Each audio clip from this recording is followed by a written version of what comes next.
Hey guys, I'm Pacola and welcome back to my channel where we discuss personal finance and tech. Today we're actually doing a really interesting video because we're talking about the intersection of both. Today we're going to be talking about how to negotiate your first salary and your first offer. This video is going to be extremely helpful for people who have not negotiated before and just want understanding about how they can go about doing their first negotiation. I'll be providing a lot of useful information, so please make sure to stick around and also make sure to tap that like button to show my channel some love. Let's get started.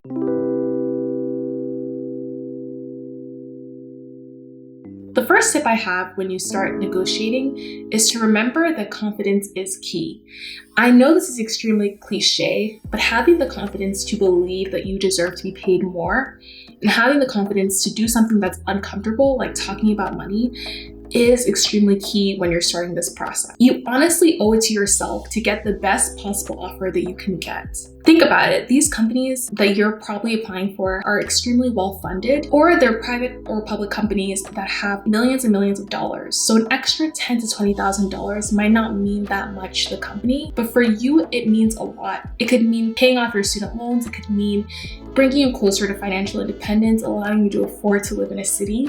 Also, the effort that you put in today to negotiate is going to impact your salary going forward. A lot of companies give you raises based on your current compensation. So all of the cost of living bumps and all of these performance raises are going to be based on your initial offer. So it's important to realize that the effort that you put in today will pay dividends in the future. And if you still don't have the confidence to negotiate, just remember that this is something that's expected in the industry. Just to give you a little bit more context, a lot of companies have something called a salary band. For every single position, they have a lower end of the salary that they offer and also the higher end of the salary that they offer. When recruiters are giving your initial offer, they are not giving you usually the top of the bracket in the first go because they expect you to negotiate. They usually tend to give you around the mid to lower range of the salary band. So it's important to realize that negotiating is expected. Also, because there is an expectation to negotiate, don't worry about getting your offer revoked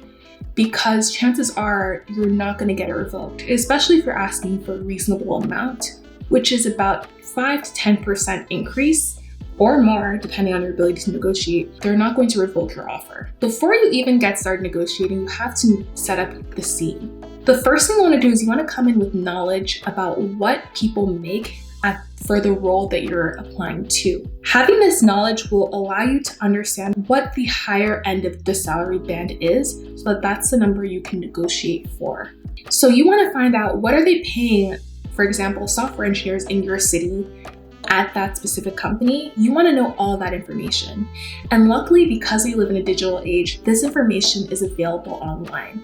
There are numerous websites where you can find the salary ranges that they provide people. So the websites that I like to use specifically are websites like levels.fyi. They put in their salary ranges with their years of experience, so it's a lot of self-reported data. You also have websites like this H1B data, which very accurately shows you the salaries that H1B visa holders are making at a specific company. This information can be extremely useful for you, so you have more of an idea of what people get paid at that company. Another way you can get the information about how much people are making is if you know someone who works at the company, don't feel shy, ask them how much they make. You'd be surprised, a lot of people are willing to share how much they make because they realize as workers, we have more strength if we're sharing our salary information. So once you've gained this knowledge and you know how much you're supposed to be making, now it comes time to sell yourself to your company. So you want to politely present yourself as someone that's in high demand. This high demand is coming from two things. It's coming from the skills that you bring and what you offer the company. So you want to make sure you're selling your skills and making sure the company knows, I have a lot of skills. Even if you're a new grad and this is your first role, make sure they know that I have a lot of skills and I can be a useful asset to your company. If you're a newbie too, not only can you emphasize the fact that you have skills, you've learned and you've built projects using things that this company might find useful, you also want to make sure you are someone who is willing and eager to learn new information and someone who works hard. Another thing you want to do to sell yourself to a company is to make sure that they know that you are interviewing at a lot of different companies. A lot of different companies are looking at you. You have all these companies that are interested in interviewing you. So every single time you move up in the hiring process, you go from phone screening rounds to on-site, you want to let the company know, provide updates letting them know, I'm moving forward in all these interviews. I'm talking to all these really impressive companies. And this is the way you want to do it. Check out this example of how you want to present to the companies that you're extremely in demand. Hi, I'm so excited to work for Hooli. I actually just read one of your engineering blogs about continuous deployment and I thought it was so amazing. Yeah, but I just want to be really clear about like what my timeline looks like. I want to be able to finish the process with Hooli.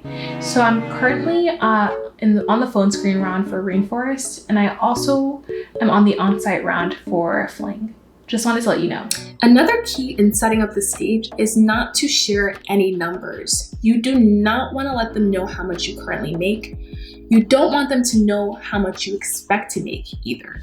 Some recruiters might try to push you and get information about how much you make. Don't tell them this information at all. Especially in the beginning stages, you don't want to talk about specific numbers because even with the knowledge you have, you could potentially lowball yourself. So you want them to give you an initial offer that's as impressive as possible. So don't lowball yourself by revealing any of your expected numbers or the amount you make right now. You want to make sure that you don't share this information in the beginning stages of this negotiation. When recruiters ask you for specific numbers, what you can do is turn it back on them and ask them what the salary range for the position looks like. Hey, I'm so happy that we have you in this interview process for Hooli. I feel like you'd be a great candidate. But before we even start this discussion, I just want to set expectations. So what salary are you expecting? So being an engineer with, the skill set that I have and the experience I have building full stack applications, I guess I would ask you guys, what is your salary range for engineers of my skill set? So currently we don't provide that information to our different candidates. So maybe I can ask you a different question. What do you currently make? Just so we can set expectations. Okay, I see. I think it's kind of early to have this discussion, but I'm really excited to, meet with the team and get to know more about the projects you guys are working on right now. So now you've gotten the offer and the ball is in your court and it's time to negotiate. So you're in a really great position now because the ball is in your court. The company wants you. I want you to remember this. It's very unlikely for the company to reject you at this point when they've extended an offer. Even if you negotiate, the chances are very slim that the company will reject you if you're respectfully and politely asking to be paid more. Remember, they've invested a lot of time and effort, so they really want you right now. Just remember that the ball is in your court and it's your moment to negotiate the higher end of your of the possible salary band that they are offering. So right now I'm going to go through different scenarios that some people might find themselves in if they're about to start negotiating. So the first common scenario is that this is your first offer or it's your only offer. You might still be looking, but at this point, this is kind of like the clear offer that you have. You ain't got no offers, you don't currently have a job that's so in demand, and you basically have what seems like no leverage. Honestly, guys, it's okay. You can really still negotiate at this point. Even though it might seem like you don't have any of the traditional leverages, like for example, you don't have a job, you don't have any competing offers, you still technically have leverage in this situation. Think about how much time they've invested into getting you to this point. Think about how many candidates they've rejected, how many engineers you've spoken to. Like, think about the time effort the company has put to get you to the stage for you to be getting this offer. They want you. And they also don't want to waste any time, wondering if you're going to take the offer, not to take the offer. So it's important to realize the ball is in your court. You actually do have leverage in this position, even though it might feel like you don't have leverage. So this sounds really simple, but this is literally what I did. You just want to ask for more money based on the fact that you have adequate skills for this job, and more importantly, because you have other options. So this is an example of how this conversation could look like. So the team loved meeting you. So I'm just happy to let you know that you got the offer. Oh my God, wow, I'm so excited. Thank you so much. I really loved meeting the team and I just really loved learning about the projects that you guys were working on. Is there any way you could just send me the full compensation package? I would just really love some more time to, like read into it and see more details. Sounds good. I'll send you the compensation package right away. The next day. Hi Erica, thank you so much for sending over the compensation package. I was able to take the time to review it. And I'm gonna be honest with you, I was looking for a compensation package closer to $180,000. This would allow me to feel confident taking the offer and also comfortable, turning down the other interviews that I have that are coming up. I really feel like I'd be a great asset to the team and just wanted to see if you guys could bring up your compensation package to that amount. Oh, okay. So I don't know if we can do that, but given the fact that I have experience building these full stack web applications, and I also know that, market rate for this role is a little bit higher than my initial offer, maybe we could increase the equity aspect of the offer. I just would love to see if there's any wiggle room you guys have with this initial offer. Okay, I'll see what we can do. So this final situation is where you're kind of lucky, and this is where you have the most leverage going into this negotiating stage. This is where you have competing offers, or you currently have a job that's very at one of the companies that a lot of people want to work at, and you don't have to leave your job and you don't have to commit to this offer. You're in a more desirable position. You have more leverage in this position. What your goal is going to be is to utilize your highest offer to make all the other offers go up. So how do you leverage your offers? One thing you can do is you can take your highest offer to every single company and don't commit until you have the number that you're looking for. This is how you would do it. Hello, I'm excited to say that you got the offer. Congratulations. Oh my God, thank you so much, Erica.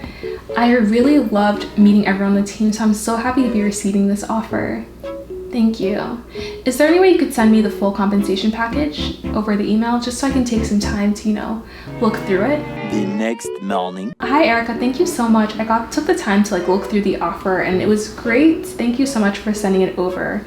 I do want to be fully transparent. I do currently have offers from Rainforest as well as Fling, but Hooli is definitely one of my top choices. And I'm going to be also real with you that these offers were higher than your initial offer. I'll see what we can do, but I don't know how much wiggle room we have to increase this offer. So maybe you could let me know, how much did they offer you? So to feel comfortable turning down the previous offers and accepting this one, I would like us to get to about $180,000. I feel like that would allow me to feel more confident, going forward and accepting this offer. Okay, I see. So if we move the offer to what you're asking for, will you sign it right now? Oh, awesome. That's great to hear. That compensation package is extremely attractive, but I do want to just take the time to fully understand it. So I can't really sign over the phone. If you could just send it to me, it would really give me the time to, pour over the details. Thank you. Okay, I see. This sounds simple, but this is exactly what I did to negotiate my first offer, and it does work. Thank you guys so much for watching this video. If you found it helpful, make sure to click the thumbs up button and hit that subscribe button, and I'll see you guys next time. Thank you.